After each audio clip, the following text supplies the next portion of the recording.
Ready for another installment of Knock It Off? Hey everyone, it's Cathy Zielske. Welcome back to my channel and my studio. Today I have a new installment of my YouTube series called Knock It Off. In this series, I trade cards with another card maker, and I create a card inspired by their card, and they create a card inspired by mine. Today, I'm so happy to have my friend and my colleague from Scrapbooking Cards Today magazine, Meghann Andrew, trading cards with me because I loved what she sent me, and I'm excited to show you how it sparks ideas to go in another direction completely. Sort of. My goal with this series is to show you how inspiration is everywhere, and you can take a little spark and make it glow or explode or light a fire, something like that. I will also have a link to Meghann's video where she is taking my card and doing the same, and I'll also have a link to Meghann's video of the card that she sent me for inspiration. All that information can be found in my YouTube description box, but for now, stick around. My card project is coming up next.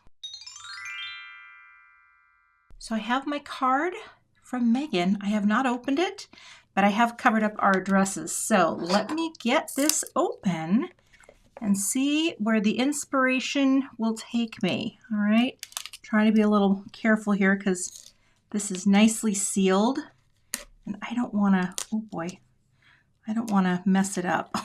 Okay, there we go. Don't cut the card, Cathy. Don't want to cut that card. There we go. Okay, we have it open, and let's see. Oh, that is very cute. Okay, I am picking up a vibe of some Concord and Ninth, but also I just love taking a look at this color palette. This is really fun. Now, before I do anything, I will point out that I will have a link because when I trade cards with people, I tell them, make sure it's something that I can also link to show how you did this card. So I will have a link to this. And let's see, did Meghann write anything on the inside? Well, she wrote me a little note. That's between me and Meghann. Okay, here's what I'm going to do. I'm going to let it percolate, and I'm going to think about what I want to use for my inspiration, because that is the whole point of this series, is to show you how you can see an idea and then you can take it in a bunch of different directions based on one aspect. In fact, I feel like the thing that I'm really wanting to do here is something with a balloon in general. And so I'm going to go pull some products and some colors, and we're going to get started creating a card inspired by this. I kind of have to do a little direction here that actually builds off of what Meghann has done. Because, first of all, the Altogether Alphabet Lowercase die set, I have not had a chance to use this yet. This is a fantastic all-purpose letter die set. There's also one in all caps as well. And I absolutely love that they are one big die. I think that's brilliant. Now, there is this bunch of balloons stencil pack, which is actually where Meghann got her hoorays from, but what I want to do is just use some of the balloons and not this hooray, because check it out. I can make a gathering like this. Oh, and I actually think, yeah, look at this. So you've got two here, and I think, oh, I got a little schmutz on there. Yeah, they totally rotate around each other. Now, I don't think I'm going to do this full palette, though. I'm going to definitely pull some of the colors, but I want to make just a balloon card, and then I want to have a greeting done here. And I think that's where I'm going to take my inspiration. So I'm going to set the rest of these stencils aside, and I'm going to grab some inks and some cardstock so we can start ink blending. I pulled these colors. Now, these two in the center are new colors. These are some older colors, but I know that that is I think that's creamsicle, and I think that's watermelon, and I want to build off of that palette because that's kind of my favorite kind of orange into yellow. And I'm going to grab a sticky mat. Now, here's the thing. This is not going to be enough to hold everything in place. However, it will hold my paper. But what I have to figure out here, and let me put my paper down. This is just some Concord and Ninth, well, it might hold it all down. This is white cardstock from Concord and Ninth. And what I want to do is I actually need to sketch this out in my brain. So if I'm looking here, right, and we're going around in a circle, this is more than I usually do, but we've got 1, 2, 3, the center one here, and one here. Okay, so I think I'm gonna start over here with light pink.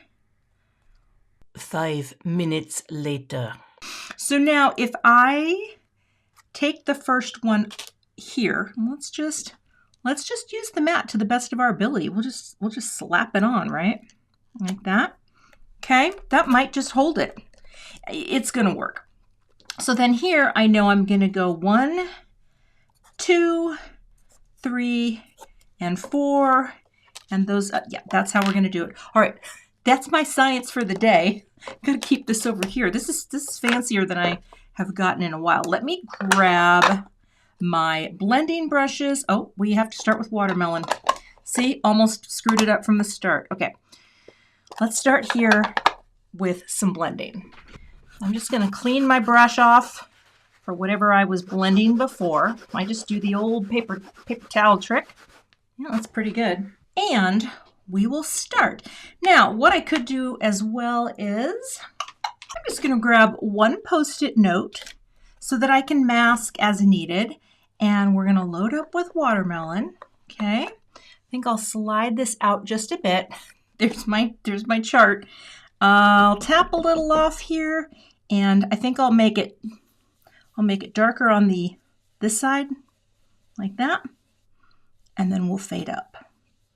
And I am gonna hold my stencil in place because I don't know if this is gonna slide off the mat, but look at that blend already. Oh, watermelon is such a good color.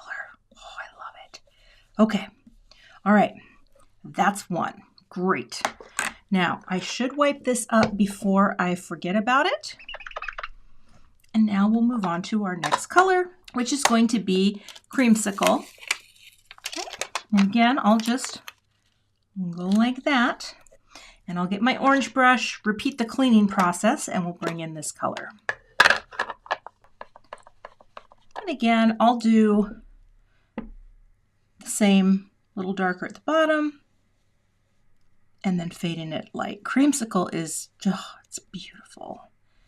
It's like it's the creamsicle color. It's beautiful.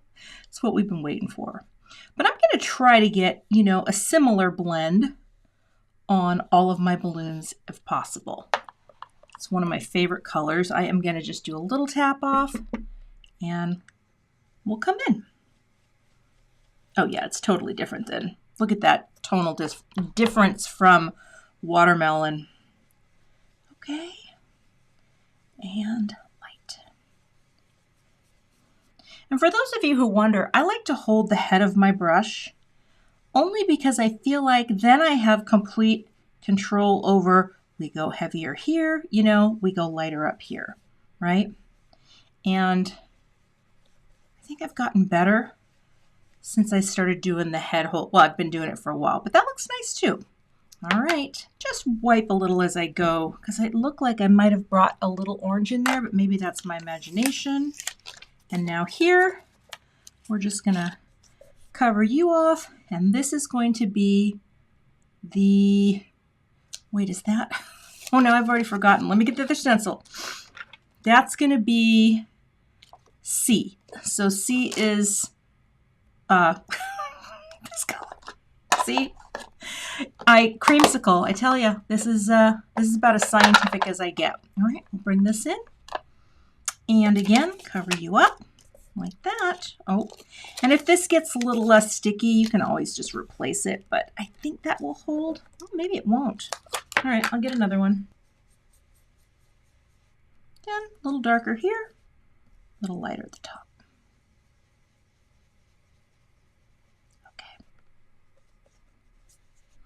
Okay, stencil 1 is done. And now, I think that is the only creamsicle. I am going to pick this up. Right? Just get it right. And that held it really nicely. And also, I'm going to clean this real quick. I'll just show you how I do it with rubbing alcohol from Target. Little bit in a spray bottle. Spray it on. I just put my hand there so I don't spray alcohol all over my ink blending. And it's so easy to clean up because then it's completely clean and dry. And let's bring in stencil 2. And again, all I have to do again is to get it lined up is just to line it up on the grip mat. And that, my friends, is going to put it right where it needs to be. And again, post-it note. I think this has enough stick to it. Let's see. Yep, that's going to stay nicely there. And now we are going to move back to the light pink, which is the pink lemonade. And we're going to get just a little overlap, which I think is going to be kind of cool here. Okay. Again, holding it down and the same thing. A little bit darker at the base and then up. Okay, and there's my pink. Look in the center. This is where we're bringing in our yellow. All right. Tap, tap, tap, tap. I tap off so it doesn't come in too strong, but also it helps to distribute the ink in the bristles. And I kind of like that too. All right, so again, a little lower here. Buttercup is warm, and I think it's such a pretty color. All right, I think it's going to be really pretty. That is going to look very translucent. I think that was a good choice, and these colors are close on the color wheel in terms of being analogous colors, all sort of blending into one another. All right, a little darker down there. Yeah, I think that's good. All right. And now we have 2 more. So we're gonna see how planning does kind of help. I mean, do you have to, if you know your color orders really well? I just knew I was not going to remember that. So out to this side is, wait a second, did I do all of them here? So we have our B in the middle. We have our, I think I did mess one up. I know down here at the bottom it needs to be W, which stands for watermelon, okay? And actually, maybe that does need to be, oh, maybe I need another creamsicle right here and blend. We're getting that very dark there. And these inks will soften and dry back so beautifully. All right. And that will give me plenty of time to do my die cutting for whatever my grading is going to be. Okay. I think that looks good like that. Oh, see, it slid. That's okay. Well, and actually, I mean, look how cute that looks. Oh, love it. But it's not hard to even get it, you know, right back here. I'll line it up. This is forgiving. So in terms of stencil layering, this is the kind of thing that you can really, you know, not get too stressed out about. Or do I want to do one more yellow? You know what? I think I just changed my mind because I think it would be nice to have yellow, and these are not sticking at all. So that's what happens. Okay. Sometimes you're going to get your balance and you're going to say, I think this is the color that I need. And that is what we're doing. So we're going to finish out with Buttercup. Actually, I guess I could have picked some up from there too. All right, I'm going to hold this in place. Bring in our Buttercup.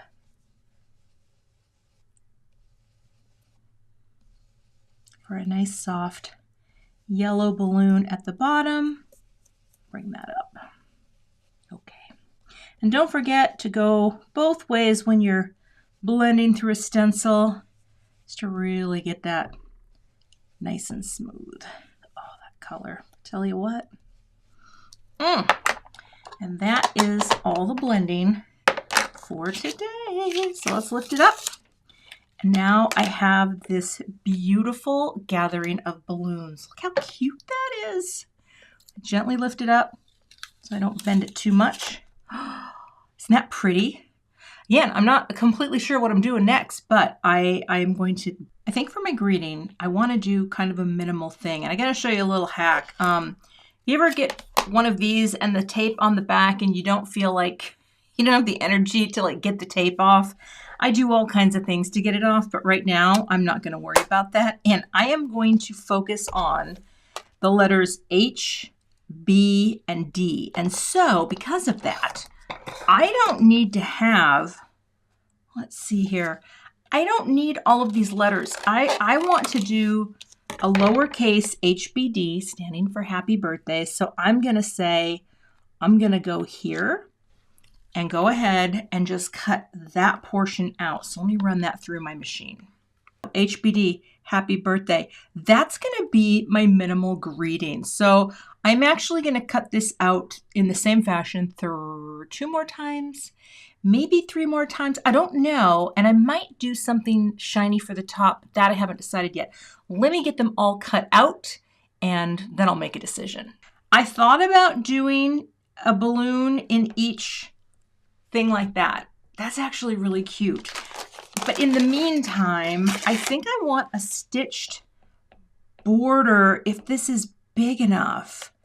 You know, it could be to have our balloons kind of cropped in like this. But I also really just like the idea of a little HBD right in the center and build that up in white. Then I could top it with any color that I wanted. You know, I mean, meaning I could do a metallic gold, I could do a glitter cardstock, but I think I am going to crop this so that it is coming in and actually, see, this is why these dies are so great, because even though I'm losing a little bit here, you create visual tension when you crop things. And by having things bleed outside of the boundary of where you are creating, that is a really fun way to add some tension and excitement to a design. So I'm actually going to do that.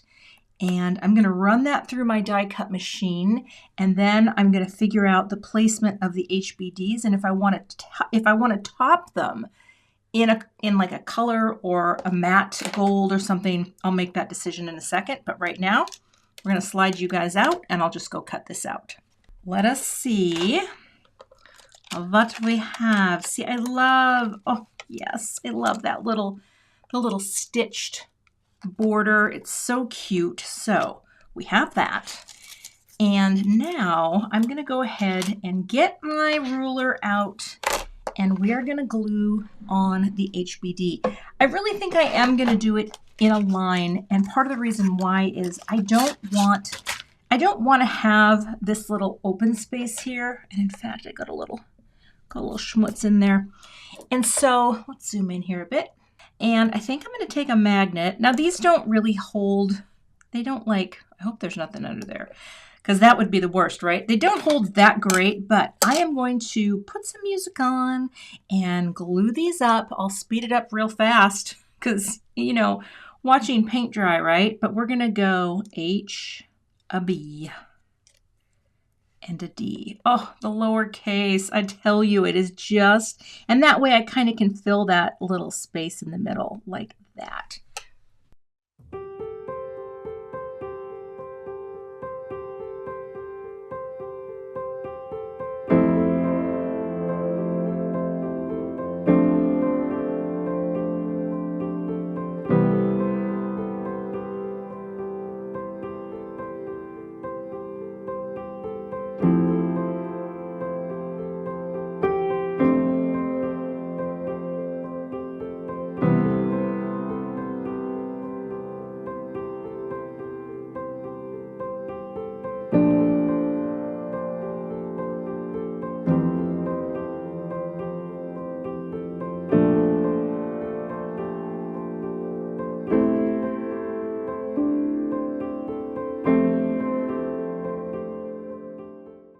So even though I feel like I'm a little bit off center, I just think that is so minimal and cool.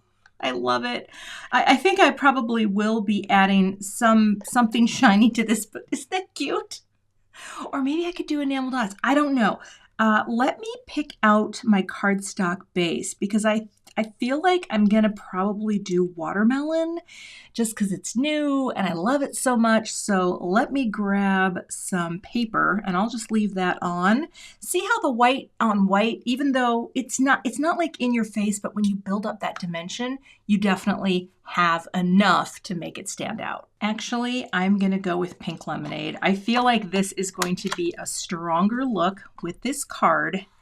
And so I've got my piece here. This is the 11 inches by long by 4 1/4 wide. I'm a little zoomed in here, but let's see here. Oh, that should be fine. Go ahead and give this a nice press. And I do want to add some foam tape to this panel. So let me put some on the back. I have to be kind of careful because I already put that on, but let me get that on real quick. All right, we're going to take the backers off the foam strips. This is a Big Mama roll of foam strips from Simon Says Stamp, and I love this tape because it's a lower loft, so it's not super popped up, but it gives you just that little bit of separation from the card base. Oh, come here. Okay, things are getting a little wild here. Gonna stand up and look right down over the top here. Make sure, yep, that's the top. Ask me how many times I've done that. And I'm gonna pop this on and see how that nice stitched, oh, it's just so sweet. This is my color jam.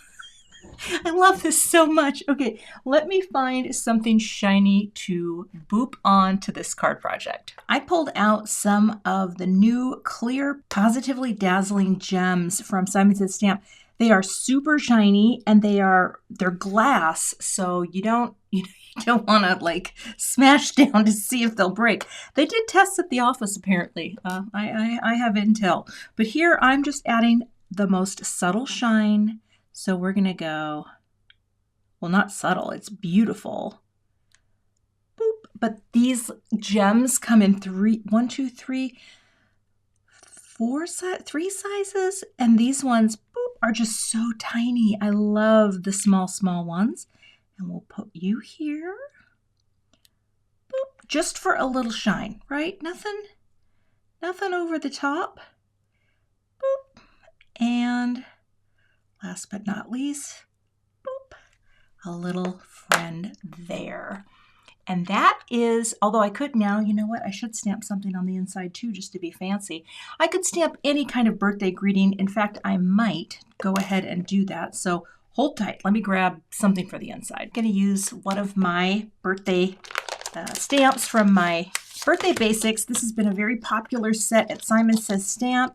And HBD is on the front. Now, I could do, well, gosh, should I do my Misty or should I do a block? I was going to do some block stamping to kind of live on the edge, you know, because I'm a rebel and I can live on the edge. But let's say, all right, let's hold this open like this. I can do this. I can do this. I just need a little sample to stamp on. So let me grab some paper. Okay, I have a little scrap. And I could do any of these really. I could do Make a Wish, Happy Birthday, Happiest of Birthdays, or maybe if I did Happy Birthday, you know, if someone didn't know, what is she talking about, HBD? Well, we'll do Happy Birthday. So let me see if this, well, let's see if this block is big enough. Ooh. Barely. We got it. I'm gonna go like this. Should I stamp it in color? I kind of don't want to. I kind of just want to do it in black ink. And this is where I'm really rolling the dice here. Let's try it. I like to stamp with Gina K Designs Black Onyx. We're going to ink this up. This might not be a good idea, though, to do it without my Misty. I can try things. Let's try things. Let's go stamp, press. See, that's not perfect. That's not But I mean, it's not horrible. Oh gosh, you know, no, I'm going to do this. I'm going to do this. We're going to get you nicely inked. Stamp. Why is my bee not going? I feel like this may be the call for Misty. Sometimes it's best to not mess around. So I'm going to do it in my Misty. Make sure this is all nice and dry. This is why we have these tools, right? If I can't figure out how to make it work, then I'm going to use the tools at my disposal. Okay, so HBD, we pop you right in here. I'm going to put happiest of birthdays right here. That looks straight enough to me. And then the beautiful part is you pick that up, your card can hang out, you can ink up your stamp, right? And then do it a few times. One, oh, look at that. And then wherever you miss, you just press back down. Oh, yeah. This is the tool that turned me into a card maker. This is the tool that keeps me card making. I could even go one more time for a very inky greeting like that. And that, my friends, concludes this installment of Knock It Off. So let's take a look at Meghann's card and my card and talk about the inspiration. So here again is Meghann's card that she sent to me, and my inspiration was taken from these two colors, right? And the balloons and the birthday theme. Now here's the thing. If you looked at these side by side, you probably wouldn't say, oh yeah, clearly she's knocked her off. But that's the beauty with inspiration, is finding something that you like in a design and then taking it into a different direction for something else. So here I really did want to use the balloon theme, and it just so happens that this stencil set that she used is the same stencil set that I used. I just didn't do the hooray. And that's not always going to happen in this series. In fact, quite often it won't, but I've been wanting to use that stencil for a while, and I definitely love balloon cards. Plus, she's got this kind of chunky alphabet. I've got the same chunky but in lowercase. We've both got little spatterings of small dots on our page. We've both got a margin. Hers happens to be patterned paper. Mine is just the solid cardstock. So that is my Knock It Off version featuring Meghann's card and my card. I will have a link to Meghann's video where she is knocking off the card that I sent to her, as well as the link to Meghann's card, this video, so you can see how she put this one together as well. You can find links to the supplies I used for my card project today in the YouTube description box and my visual supply link. I'll also have a blog post for you as well if you want to check out more photos and get more information. If you're not a subscriber to my channel, I'd love to have you, so hit that subscribe button and be sure to hit the notification bell so that you don't miss the next time I post. Thanks so much for watching and have a great day. To see my first installment of Knock It Off, check out the thumbnail I have linked for you below, and I'll link another video that you might be interested in checking out.